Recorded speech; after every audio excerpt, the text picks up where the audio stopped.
Hey, what's up, guys? You want to know the 5 steps that my team uses to help negotiate?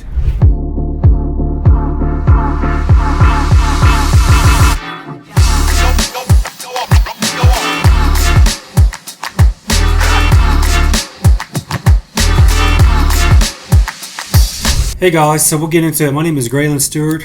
I'm an entrepreneur and I run a wholesaling company to where we purchase properties nationwide and we sell those to cash buyers. So today I'm going to go over the 5 steps that me and my team use when we are negotiating deals with sellers, okay?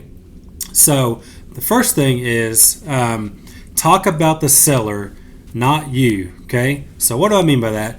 Oftentimes you hear in sales training or things like that, it's mostly old school type of thinking, but obviously you do want to build rapport, okay? But building rapport isn't talking about, like things with the seller necessarily. So that doesn't really mean like, oh, hey, I've got that Billy the Bass, laughing fish on my wall too. That's cool. How long have you had it? Who cares about that? They don't really care.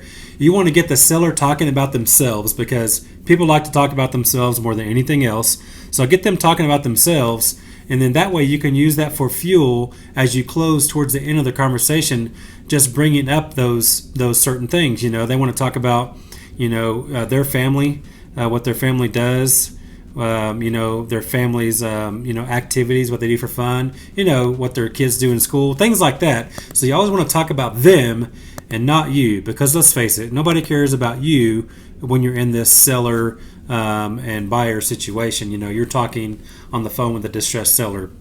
All they care about is what they have and what their life and that kind of thing. And then at the end, you can tell them about what you offer. But throughout the whole conversation, that really sets the tone for it all. Is talking about them and their goals and priorities and their travel experiences or their kids, their activities, all those kind of things. Not what you do or have done or will do and all that kind of stuff. Okay, so that's the first thing. Number 2 is get the facts of the home. Obviously, we have to know about the property. Okay, so you want them to just, you just keep asking questions, but you want them to tell you about their home, everything that they can. Obviously, we always try to get the 5 major things, like the roof. Not just is the roof in good condition, but when was it replaced last? The foundation. Not only is it on slab or pier and beam, but is it in good shape? Is there any joists sagging, or if it's cement, are there cracks near the ceiling or above the doors or on the brick exterior, those kind of things. So, and then the third thing is HVAC. Not only do they have it, but is it central heat and air, or do they use window units and wall furnaces? But not only that, how old is it? Okay, central heat and air, great. How long ago did you replace that? Has it been 10 years, 5 years? It's original to the house from 1980. Get those facts.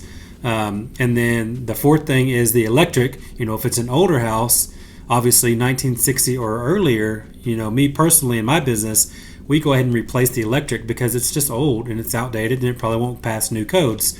So not only does all the electric work, all the outlets are good and everything else, but if the house is older, have you ever replaced the electric is the question you need to ask, okay?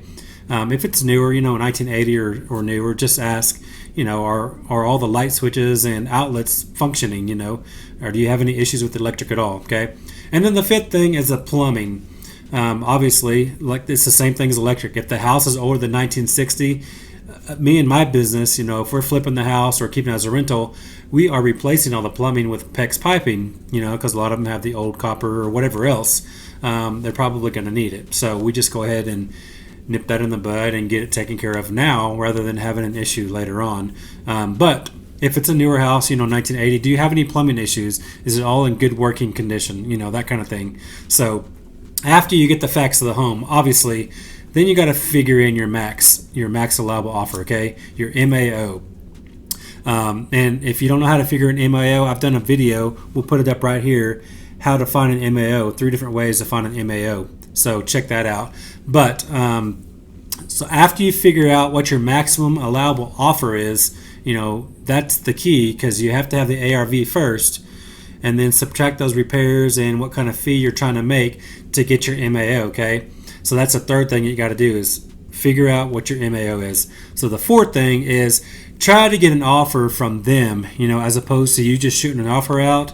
Always try to get it from them. I know sometimes that is difficult, depending on the conversation and how it's going. Sometimes you can joke around with them, like, obviously we would like the house for free, but I know you don't want to give it away.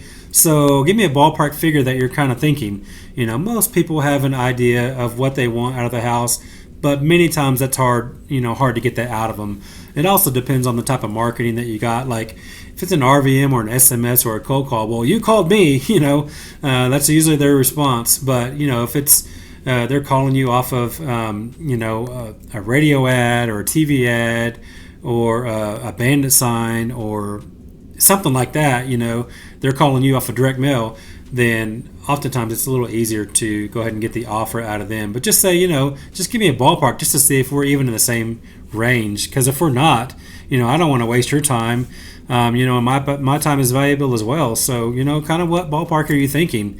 Because if we're way off, maybe we can just go ahead and end the conversation. So sometimes that'll get an offer out of them. But anyways, you want to try to get an offer. But if you can't, you want to anchor low, obviously, just by stating the facts in the neighborhood. So that's what we do. When we're giving offers, we have PropStream pulled up. We've got the county assessor pulled up, sometimes Zillow pulled up. But we're just looking at the lowest cash comps in the area, and we're stating facts in the neighborhood. That's it. We're like, okay, are you familiar with 123 Main Street? They're like, yeah, it's around the corner. Okay, well, that house sold for $38,000. How does your house compare to that one? Well, I don't know. 38,000, that's way too low. I'm like, I'm not saying that's what I'm going to give you. I'm just stating the facts of the neighborhood. And you can say, or are you familiar with 258, Penn Drive or whatever? That's 2 blocks over from you. That house sold at 28,000. Oh yeah, I would never sell my house at 28,000. Well, obviously, we're not giving you that offer. I'm just stating the facts of the neighborhood. But, if those prices wouldn't work for you, kind of what range were you thinking? You know what I mean? So something like that. And then fifth and final is once you do finally have kind of you're in a dancing match or whatever, you're kind of going back and forth and you're playing game a little bit. Once you've come up with the final number, just say, hey, look, here's the best I can do. I know that you want this and I'm kind of up here. Obviously, I've put pen to paper now since we've been talking or whatever. Even if you need to put them on hold for 5 minutes, let me talk to my manager or whatever, call them back. Nevertheless, once you get that final number, never give them an exact figure. Like, let's just say for this same example, okay, well, we can do 37,000. Like, don't do that because that's just too generic. Like, you pulled that number out of the air. So what we like to do is give a specific exact number to where it looks like we actually calculated that to the penny, right? Like this is the max we can do. Hopefully it works for you, but if not, I understand, So we might say something like, after putting pen to paper and talking to my boss, like we squeeze everything everywhere we could. The best we can do is $36,893. Is that a number you can live with? If so, we can get the paperwork started today and get this in escrow so we could close quickly and you can move on with your life or whatever your situation is. Just kind of restate some of those pain points they told you throughout the conversation. So anyways, hopefully that's helpful. That's kind of the five steps that we use a lot of times to help negotiate deals a little easier, makes it a little bit smoother, but hopefully that's beneficial. Please give me a comment if you like that, if you have any other suggestions or tactics that you maybe use in your business or when you're negotiating with sellers. Obviously, there's other things we use, but those are the 5 things we always try to do at least, in addition to, whatever else that we might have, just through the conversation. But anyways, please like and subscribe if you haven't already. I'm trying to grow my following, so please do that. If you get value out of this at all, smash the thumbs up button. Definitely subscribe. It's free. We upload pretty much every day, so you'll get notified every time we upload a new video. But anyways, thanks for watching, and I'll see you in the next video.